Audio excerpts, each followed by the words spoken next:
Hello বন্ধুরা, সকলকে শুভ নববর্ষ। কেমন আছো তোমরা? আশা করি তোমরা খুব ভালো আছো। আজকের দিনে ভালো থাকলেই ভালো।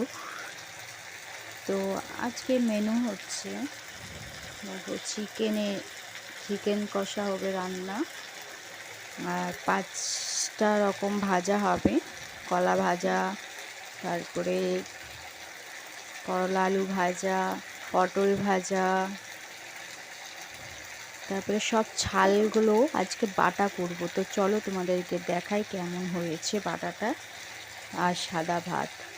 সকাল থেকে রাত পর্যন্ত আমরা কি করলাম তোমাদেরকে সব কিছু শেয়ার করব। তো তোমরা একটু পুরো ভিডিওটা দেখবে, স্কিপ করবে না ভিডিওটা, একটু পুরোটা দেখবে, ঠিক আছে?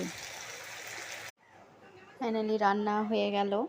চিকেনের ঝোল করেছি, আমের চাটনি, করলা আলু ভাজা, তারপরে কাঁচকলা ভাজা, পটল ভাজা, আর সব কিছু ছালগুলো ভেবেছিলাম কি করব, ফেলে দেবো, দেখছি না, একবার বেটে দেখি। কলার ছাল, পটলের ছাল, আলুর ছাল, সব ছাল একসাথে বেটে দেখো কি সুন্দর লাগছে।